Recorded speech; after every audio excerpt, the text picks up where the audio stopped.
ရှိမတဲ့အခန်းကြီး9နဲ့အခန်းငယ်6ရှင်ယောဟန်အခန်းကြီး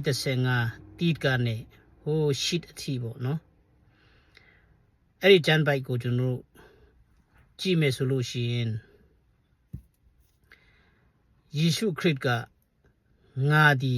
စပစ်နွေပင်ဖြစ်သည်တင်တို့ဒီအကိုင်းအခက်များဖြစ်ကြ၏ငานให้မတီတော့အကိုင်းအခက်ဟာတဲ့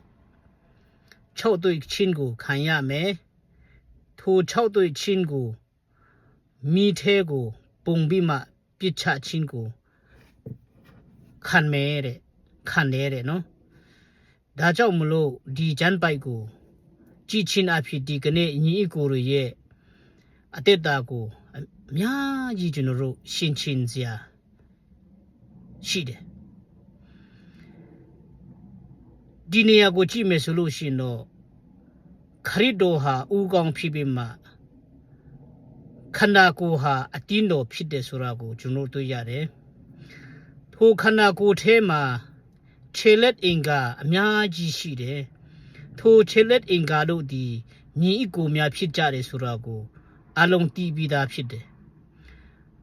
ထိုအရာဒီတနည်းနဲ့ပြောမယ်ဆိုလို့ရှိရင်အတင်းတော်ထိုအတင်းတော်ဒီခန္ဓာကိုယ်ဖြစ်တယ်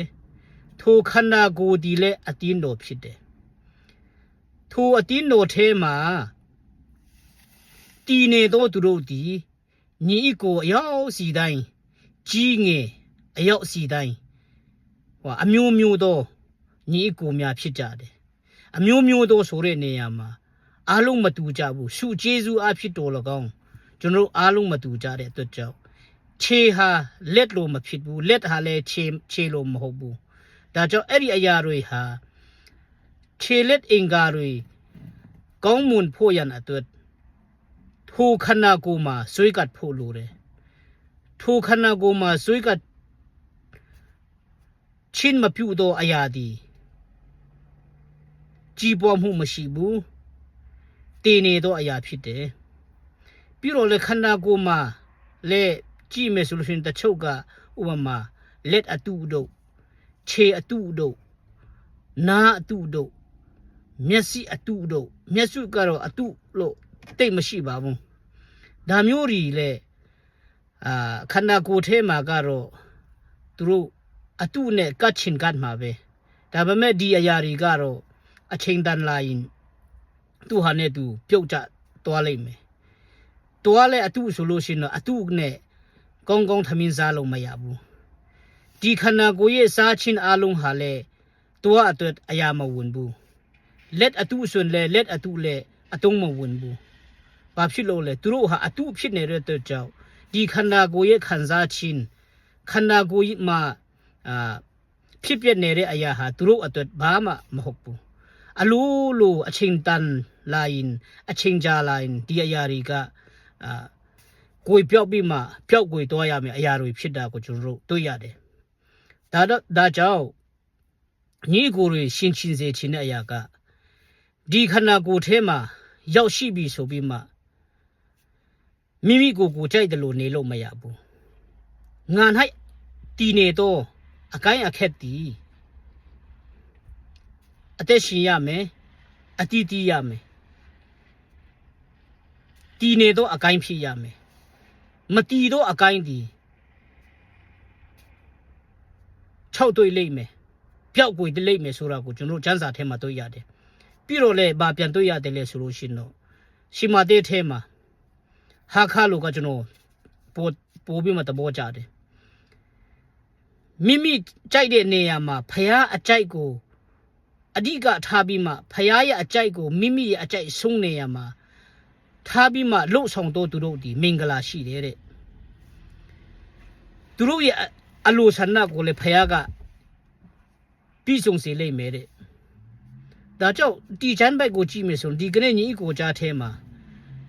ဘယ်သူအကြိုက်ကိုပို့ပြီးမှကျွန်တော်တို့ဦးစားပေးတယ်လေညီအကိုစုဝေးချင်းကိုဦးစားပေးတယ်လားဒါမှမဟုတ်ရင်မိမိရဲ့ business မိမိရဲ့ချွေငွေမိမိရဲ့လုပ်ငန်းချွေငွေပစ္စည်းဥစ္စာကိုကျွန်တော်တို့တတ်မဲ့ပြီးမှညီကိုစုဝေးချင်းကိုလိလူရှုကြတယ်လားဒါကို ကောင်းကောင်းရှင်းချင်းဖို့လိုတယ်မြန်မာပြည်ဖက်မှာကတခြားဒီနိုင်ငံခြားမှာဆိုလို့ရှိရင်တော့ကျွန်တော်တို့ရဲ့ခန္ဓာကိုယ်ကိုပျက်စီးစေတဲ့အရာညီကိုတွေကိုပျက်စီးစေတဲ့အရာကျွန်တော်တို့ရဲ့ရန်သူအကြီးမားဆုံးလို့ကမိမိအကြိုက်မိမိနှစ်သက်သောအရာဟာကျွန်တော်တို့ရဲ့ရန်သူအကြီးဆုံးလို့ဖြစ်လာတာကိုကျွန်တော်တို့တွေ့ရတယ်ဒါကြောင့်မြန်မာပြည်ဖက်ရဲ့အခြေအနေနဲ့ကျွန်တော်တို့ USA ဖက်ရဲ့အခြေအနေကတော်တော်လေးကွာခြားပါတယ် USA ဖက်မှာကဘာနဲ့ကျွန်တော်တို့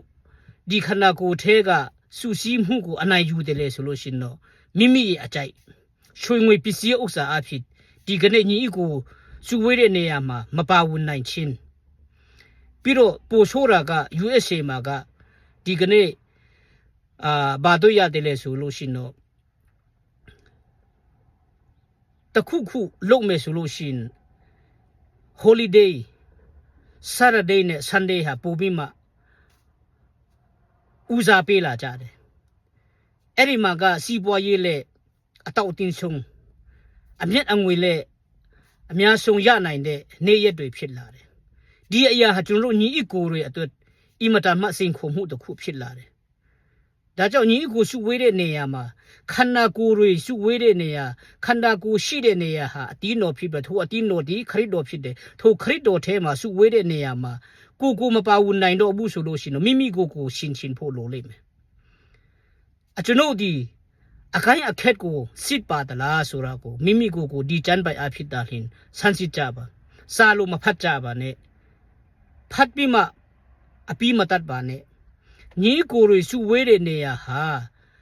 ဖယားသခင်ကငါတို့အလေမှာရှိတယ်ဆိုတာကိုကျမ်းစာကကျွန်တော်တို့တွေ့ရတယ်ဒါကြောင့်စုဝေးချင်းကိုမပြုတ်တော့သူဒီငါကိုရန်ဖက်ပြုတ်တော့သူဖြစ်တယ်ဆိုတာကိုကျမ်းစာမှာကျွန်တော်တို့တွေ့ရတယ်ဒါကြောင့်ညီကိုစုဝေးချင်းဟာအင်မတန်မှအရေးကြီးတယ်ညီကိုတွေစုဝေးချင်းဟာအင်မတန်မှမွန်မြတ်တယ်ဆိုတာကိုညီကိုတွေသိဖို့လိုတယ်ပြီးတော့အဲ့ဒီနေရာမှာမိမိအကြိုက်ကိုပဲဦးစားပေးသလားဖယားအကြိုက်ကိုဦးစားပေးသလားမိမိအကြိုက်ကိုဦးစားပေးနေတဲ့၍မိမိဒီ6တွေ့တော့အကိုင်းအခက်ဖြစ်ပြီးမှဒီအပင်ထဲကနဲ့ကြွေကြသွားရမယ်ညီကိုဖြစ်သွားပါလိမ့်မယ်ဒါကြောင့်အကိုင်းအခက်မှာတည်နေတော့သူတို့ဒီအတီးကိုတီးရမယ်အမြဲတမ်းစင်လန်းဆိုပြီးရမယ်ဒါမှတာလင်အကိုင်းအခက်စစ်မှန်တာဖြစ်တယ်ဒါကြောင့်ဒီအပင်ထဲမှာလဲပါဝင်ချင်းမဟုတ်ဘူးဒီအတင်းတို့ထဲမှာလဲမပါဝင်ဘူးကိုကြိုက်တာပဲပို့ပြီးမှဦးစားပေးပြီးမှကိုအချင်းပေးနိုင်တဲ့အချိန်ကြမှာတွားပေးဒါမျိုးကိုဖယားကလိုတော့မရှိဘူးအချိန်ပေးနိုင်သည်ဖြစ်စေမပေးနိုင်သည်ဖြစ်စေပေးကိုပေးရမယ်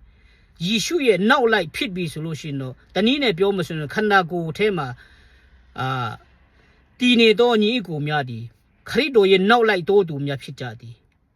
ဒါကြောင့်နောက်လိုက်ဆိုတာကကိုရွေးချယ်ရမယ်လမ်းမရှိဘူးရွေးချယ်ပိုင်ခွင့်လည်းမရှိဘူးခရစ်တော်ရဲ့နှုတ်ကပတ်တော်အဖြစ်ကျွန်တော်တို့အမြဲတမ်းရှောက်လှမ်းဖို့နာခံဖို့လိုတယ်ဒါကြောင့်ဘယ်သူရဲ့အမိတ်ကိုကျွန်တော်တို့နာခံတယ်လေဒီလောကရဲ့ရွှေငွေဥစ္စာပစ္စည်းရဲ့အမိတ်ကိုနာခံတယ်လားဒီကနေ့ကြည့်မယ်ဆိုလို့ရှိရင်တော့ညီကိုကြားထဲမှာဖြစ်နော်ဝေဖန်တာတော့မဟုတ်ဘူးလက်တွေ့ဘဝမှာကျွန်တော်တို့ကြုံတွေ့နေတဲ့အတွက်ကြောင့်ဥပမာ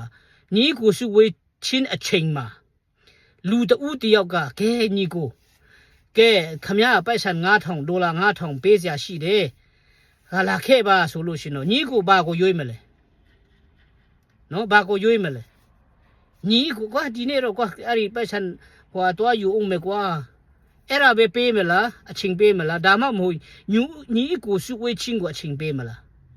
အင်မတန်မှစင်ခုံမှုကြီးကျွန်တော်တို့နိုင်ငံခြားရောက်နေတဲ့သူတွေအတွက်အကြီးအကျယ်ဖြစ်တယ်ဒါကြောင့်ဘေးအရာကိုဦးစားပေးမလဲ